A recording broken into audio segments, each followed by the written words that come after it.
Assalamualaikum warahmatullahi wabarakatuh. Perkenalkan, nama saya Anggita Putri Rambe. Saya di sini bekerja sebagai admin JNT Cargo. Seberapa sering sih Kak masyarakat menggunakan layanan pengiriman di JNT Cargo tersebut untuk transaksi di digital?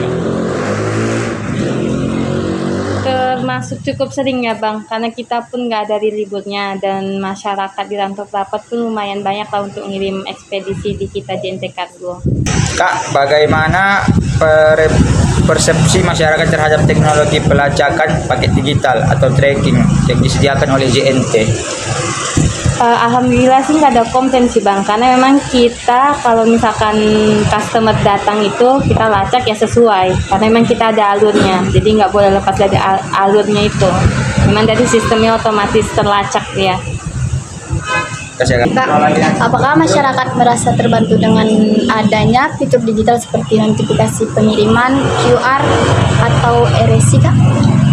Terbantu sih Kak, karena kan kita kan sebenarnya lebih fokus ke barang besar. Jadi mereka kalau ngirim barang besar itu sama kita terbantu karena emang mobil kita pun mencukupi untuk barang mereka yang besar seperti kereta atau barang pindahan yang banyak. Jadi termasuk mungkin terbantu lah. Oke.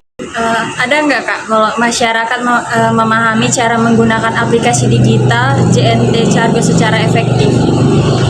Kalau kan beda-beda dia sistemnya Kak, beda untuk admin, beda untuk masyarakat. Kalau untuk masyarakat yang pengiriman itu biasanya ada webnya, nah mereka tracking dari webnya. Kadang ada nggak Kak kalau misalnya kan konsumen kadang kan ada mau komplain gitu Kak, misalnya ada barang rusak atau enggak berbeda lah dari yang apa yang dikirimkan. Biasanya orang itu sering nggak Kak? Sering lah, pasti ada. Kalau komplain pasti ada gitu, kadang marah-marah gitu. Cuman itu memang kita dibantu sistem juga kalau komplain, karena kita sistemnya ada scan bermasalah namanya. Jadi nanti kalau ada yang masalah kita bisa bantu lewat alurnya. Kadang layanan digital Cargo dapat menjangkau masyarakat di daerah rural atau pelosok. Tergantung sih Kak, dia nggak semuanya menjangkau. Cuman kalau misalkan nggak terjangkau, nah itu di sistem kami juga terlihat. Kalau misalkan itu di blind area lah istilahnya, nggak terjangkau sampai alamat. Kalau nggak terjangkau sampai alamat biasanya ketemu di tengah gitu. Jadi kalau misalnya ada lah ya kan Kak, konsumen mau ngirim ke alamat yang dikirimkan tapi dia nggak nyampe. Jadi kadang Kakak responnya itu kadang konsumen bilang ngechat gini kan, Kak paketnya nggak nyampe. Oh rupanya kan pakai JNT Cargo. Kayak JNT Cargo itu kan nggak bisa kayak istilahnya nganter barang kayak JNT Express kan Kak. Jadi Kak kayak mana cara nanggapinya Kak? Nanti kan misalkan kalau customer mau ngirim, kita cek dulu alamatnya sistem. Nanti otomatis sistem kalau nggak terjangkau dia ada bacaannya self pick up outlet. Nah itu dia harus ngambil di kantornya sendiri.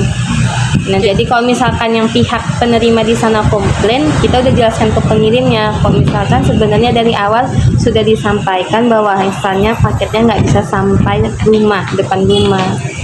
Jadi kan kalau kakak kan ini kan JNT Cargo. Jadi kalau misalnya barang nyampe ke JNT juga nyampe kan ke JNT Cargo kan? Iya.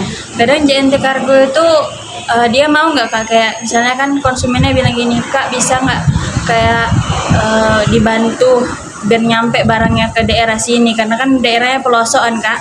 Itu bisa nggak sih Kak? Bisa, kita tanya ke customernya ekspedisi apa yang bisa masuk ke rumah dia. Misalkan JNT Express katanya, bisa kita lanjut lewat JNT Express, kita bukakan resi baru lewat JNT Express.